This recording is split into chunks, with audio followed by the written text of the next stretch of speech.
New Orleans Saints head coach Dennis Allen is the single most important Saint this week going up against the Los Angeles Rams on Thursday night. We got all that and a little bit of lagniappe for you on today's episode of Locked On Saints. You are Locked On Saints, your daily New Orleans Saints podcast. Part of the Locked On Podcast Network, your team every day.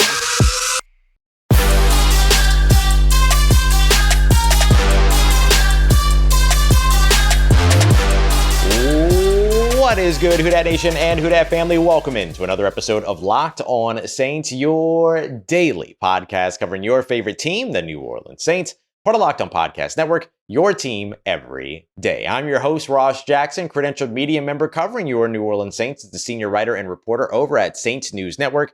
And on today's episode of Locked On Saints, we're going to be taking a look at how the Saints can actually outlive a loss against the Rams on Thursday night by taking a look at their playoff odds, playoff chances, and playoff scenarios. We're also going to be taking a look at the Rams offense as a whole. We'll get to their run game and how their run game helps to define everything that they do on the offensive side. And to kick everything off today, we're going to be taking a look at head coach Dennis Allen, who is absolutely going to be the most important New Orleans Saint this weekend, or this week rather, going up against the Los Angeles Rams. I'll tell you why.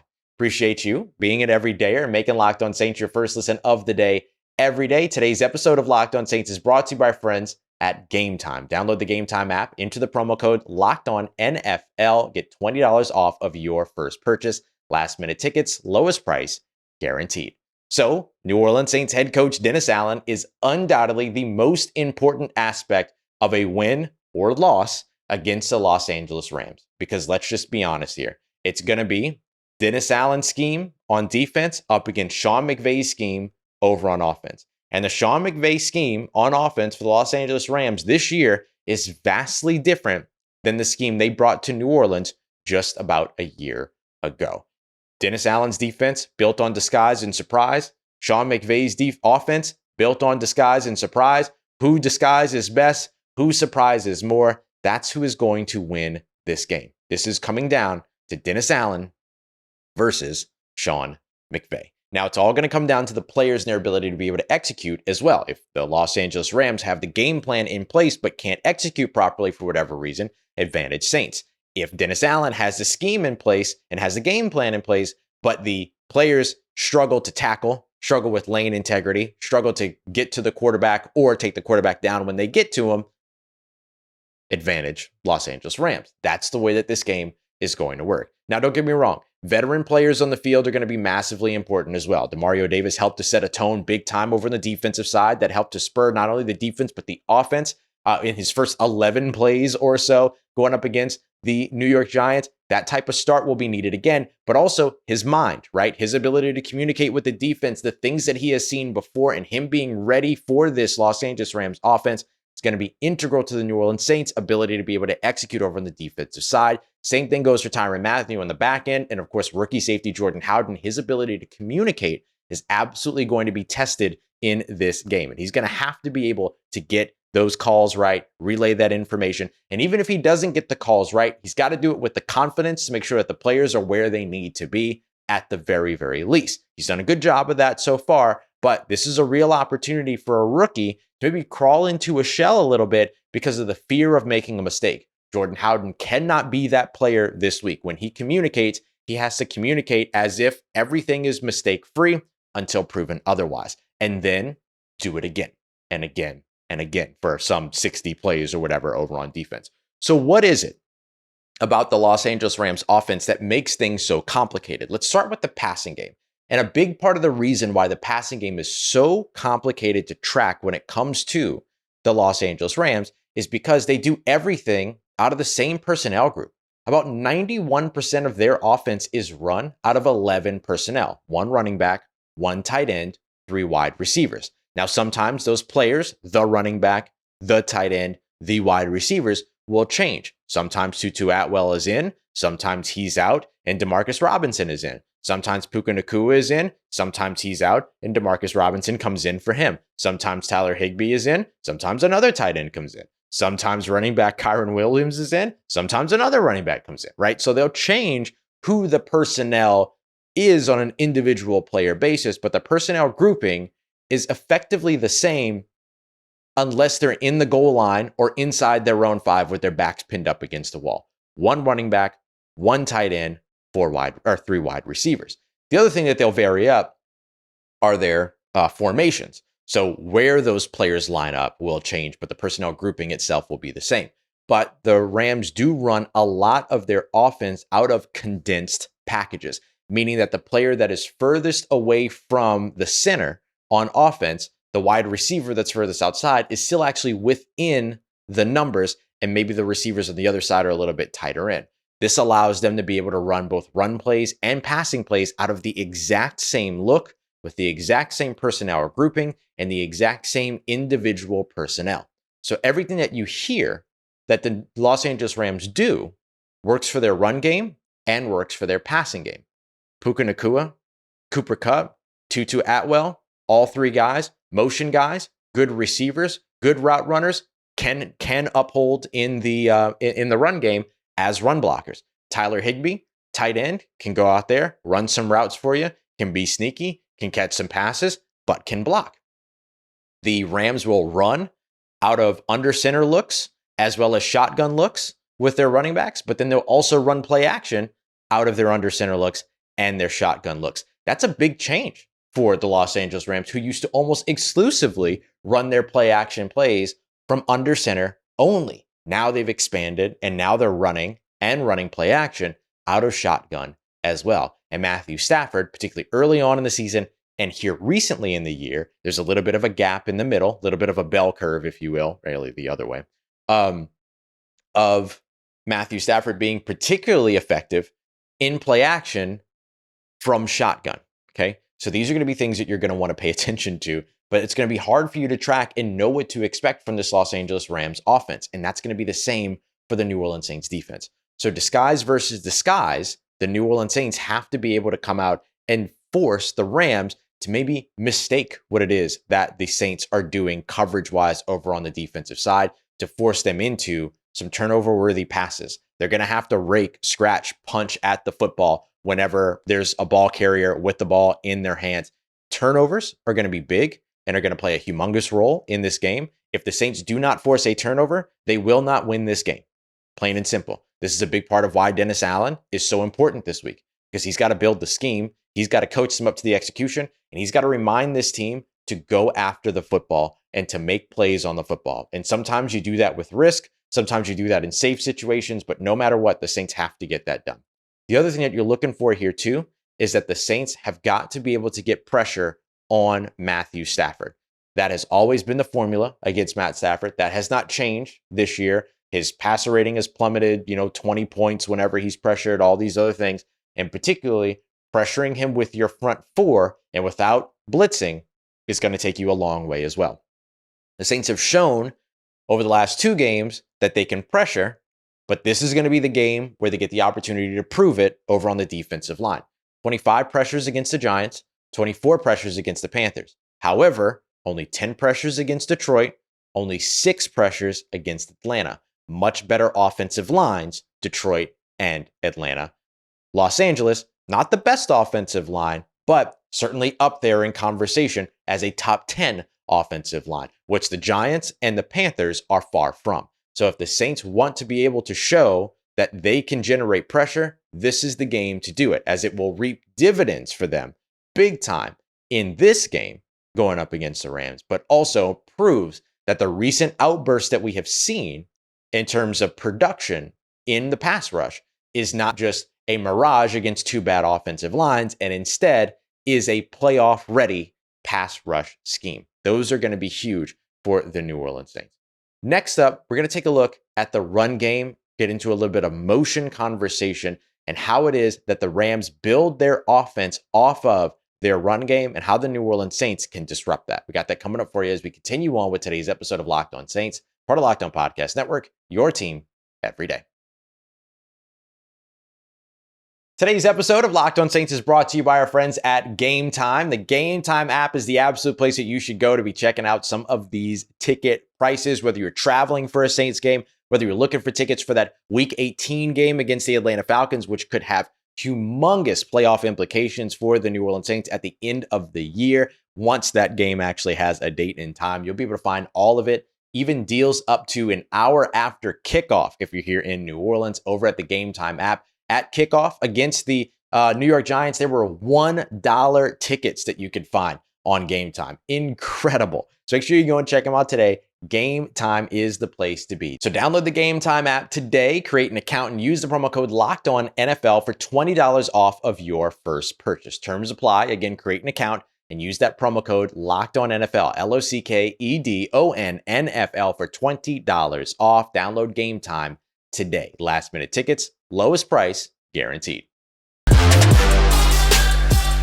All right, family, continuing on with today's episode of Locked On Saints. Appreciate you for making Locked On Saints your first listen of the day every day. And thank you for being an everydayer and joining us here for another episode.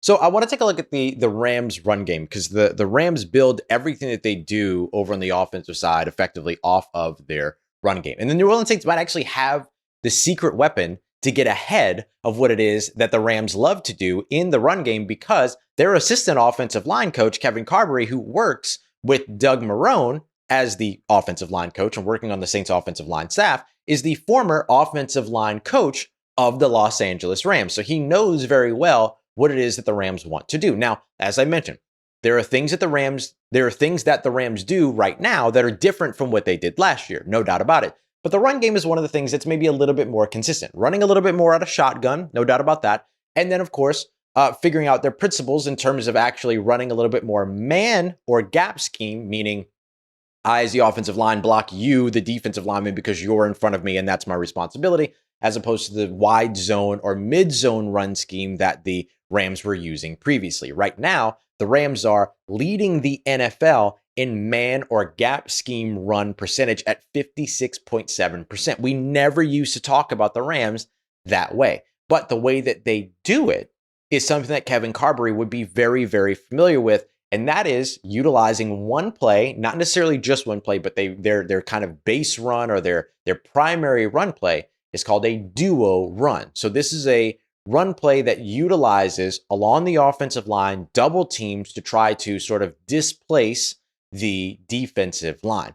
That then creates an opportunity for the running back to key in on one key player that they have to watch out for, usually the linebacker on the play side. Now, the thing that's really nice about this play for a defense is that when you run it, and the Rams will run this a lot, it is always run to the side of the field where the tight end is. Otherwise, the numbers just don't work, right? So you have a tight end that's in line that ends up helping to take away some safety on the outside, some nickel linebacker on the outside, something like that. And then the running back's job is that within their first 3 steps, they have to run effectively between the guard and the center and look for that gap, or be ready to cut back to outside where the tight end is going to crash down.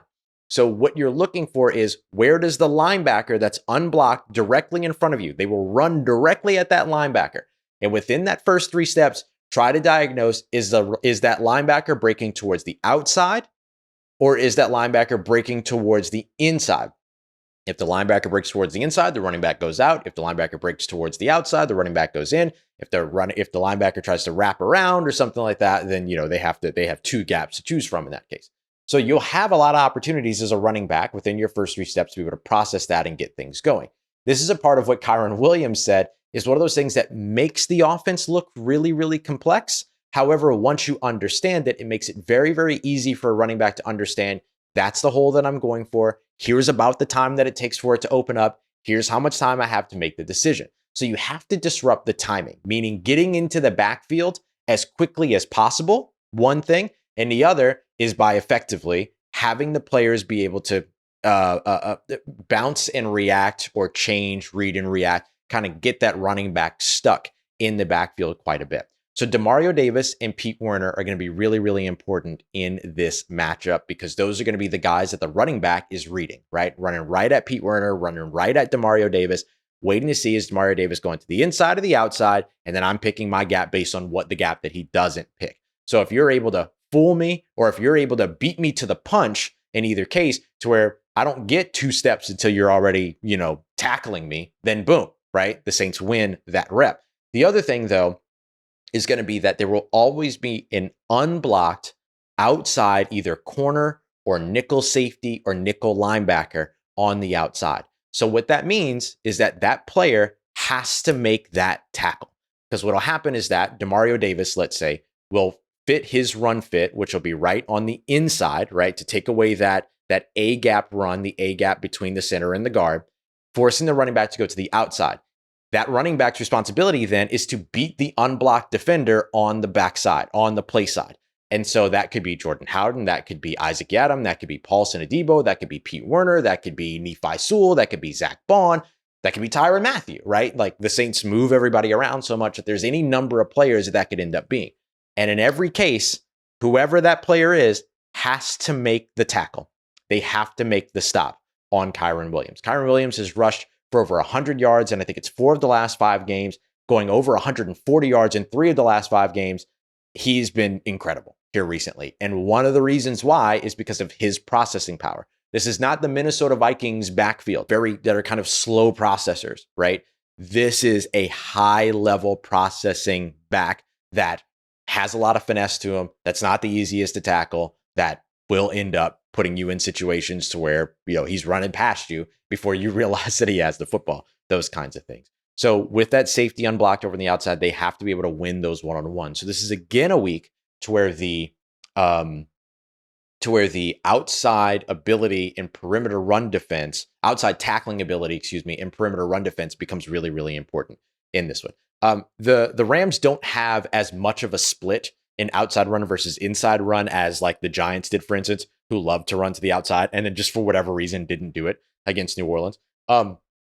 The Rams are pretty even split in terms of whether they're running, to the guard, whether they're running to the center, or whether they're running outside the tackle. They're really, really good at kind of varying all that up. They're really, really good at varying up left and right as well. And again, they'll use that same look, the inline tight end with the wide receiver tight to the outside, run a little bit of that motion with the wide receiver so that the wide receiver goes from the run strength side of the offense to the pass strength side of the offense, joining the other 2 wide receivers over on that side.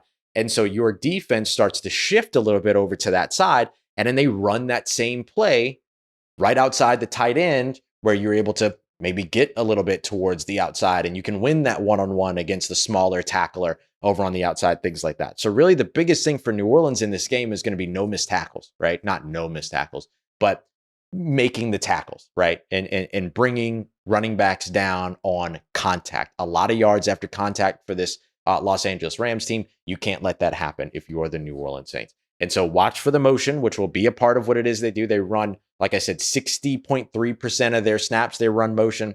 And they like to create the illusion of complexity. That's a big phrase that gets thrown around the McVay system, illusion of complexity. And this is a big thing that gets added to all that. The really interesting thing too is how this ends up feeding into their run game. Like I said, they build off of this in their run game. Sometimes they'll have a receiver on the pass strength side, motion him to the run strength side, and they've even had Puka Nacua release for a route from the backfield between the tackle and the tight end. So he's running and releasing not as a wide receiver on the outside, he's running and releasing in the C gap and running a dig route or running an out route and things like that. So there's a lot of those little pieces that end up having some major impacts for what the Rams set up in their run game and then how they're able to utilize that to kind of cause some confusion and set up a look that actually takes you into pass defense as opposed to run defense. It's going to always be run first for the New Orleans Saints defense in this game, but you have to be ready for the wrinkles that Sean McVay and this Los Angeles Rams offense throw at you.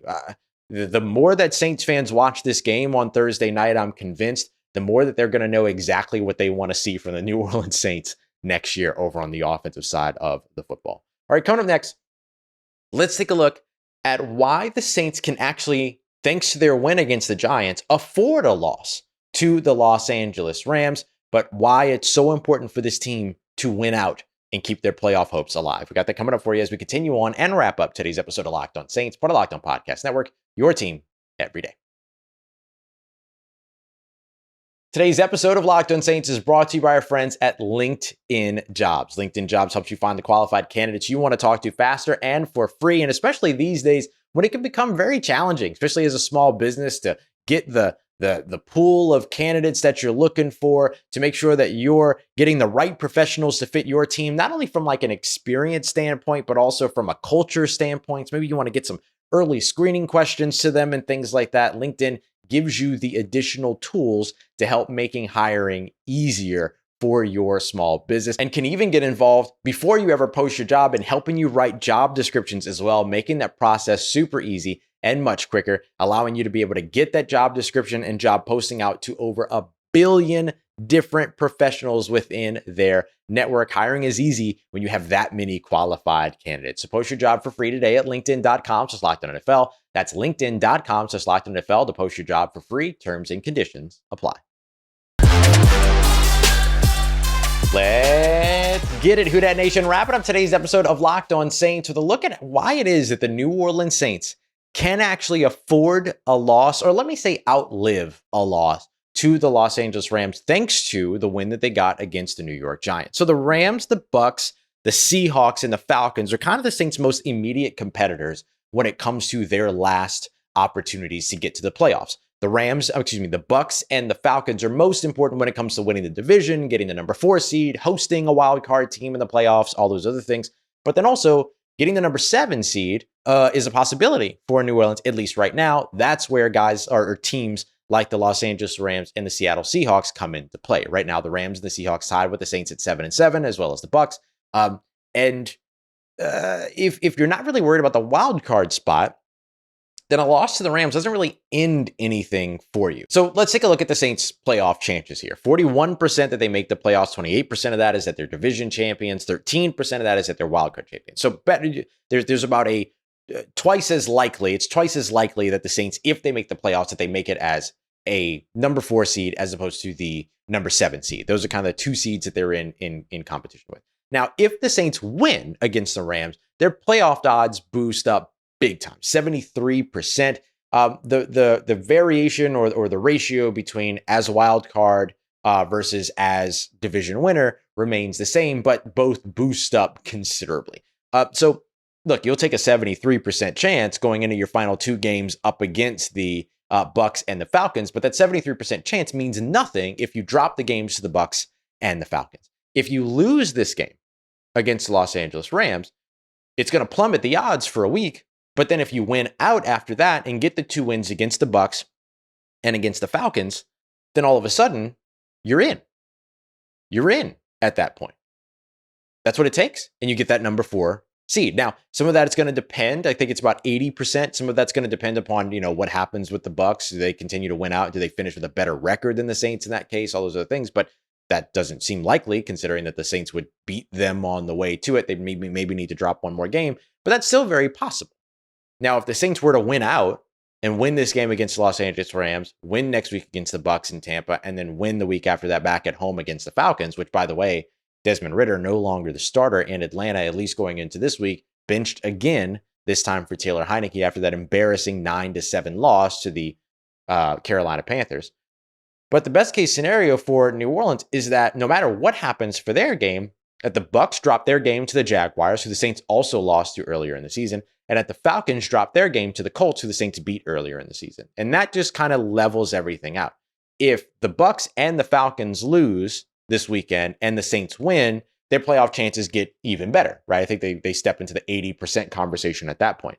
But if they lose and also the Bucks and the Falcons lose, then it's a net nothing at this point. And then it all comes down to the Saints still controlling their own destiny weeks 17 and 18. And this is where things are maybe a little bit different for the New Orleans Saints right now versus where they've been here recently, right? Recently, they've been in situations where they're sitting at home and they're watching to see if another team wins or loses so that they then creep into the playoffs. Well, with the exception of last year, of course. But they've been in that situation a little bit too much, where they're at home watching and waiting to see what's going to happen. For New Orleans this time, they control their destiny. They lose this game, they control their destiny. They win this game, they control their destiny. So there's a chance that the Saints, thanks to their win against the Giants, that if they lose this game against the Rams, that they could still end up in the playoffs. In fact, there's a big chance that happens because then they control still everything that goes on if they beat the Bucks and they beat the Falcons. Now, they would need a little bit of help, but if they could get that help this week. And the Bucs do not have an easy job this weekend knocking off the Jacksonville Jaguars. So if they don't get that done, then it all comes down to, can the Saints beat the Bucs? Can the Saints beat the Falcons? That's what you're going to see coming into this upcoming game. So that's what I'm looking for this one. They can afford and they can absorb a loss against the Rams. You just don't want it, right? You want to make things as easy as possible. And if you want to make things as easy as possible, you got to win out. And that's what you need to see. And it all starts this week in just a couple days against the Los Angeles Rams with Dennis Allen versus Sean McVay, the most important matchup of this entire game. And it could be the most important matchup of Dennis Allen's current career as well. I don't think he's going anywhere, no matter what happens with the Saints. But boy, I'll tell you what, it sure would feel a lot more comfortable. And I think even some fans would be swayed if he goes out there and puts up a big performance over on the defensive side against Sean McVay. Not everybody, but I do think that some people would be impacted by that. I appreciate you, as always, y'all, for being here for another episode of Locked On Saints. If you're making us your first listen of the day, every day. Coming up on tomorrow's show, we're flipping the script here, okay? Continuing to get ready for this game. Going to kind of be a little bit of a game day, Jackson 5 day, but we're going to be focused on the New Orleans Saints offense and what they have to do against the Los Angeles Rams defense. And here's the question that I'm going to ask you to think about before tomorrow's show. Do you think that the New Orleans Saints offense could outpace and beat the New Orleans Saints defense? Because in a lot of metrics, that's probably about what you're going to see from a production standpoint this weekend. But the scheme makes it all very, very different in its own unique conversation. We'll check that out tomorrow. For your second listen today, though, make sure you go and check out as well Locked On Pelicans, Locked On LSU. Continue to support our Locked On Louisiana folks right here. Locked On Louisiana versus all y'all. I appreciate you very much, everybody, for making me a part of your day, part of your routine, for saying yes to me on the show. As always, if you see me, please say hi. And if you need anything else around your New Orleans Saints in between these episodes, make sure you follow me on your favorite social media at Rajs Jackson, NOLA. Hit me up. Let me know how the family's doing. Let me know how you're living. Let me know how your mom and them. And trust Who Dat Nation. I'll holla at you.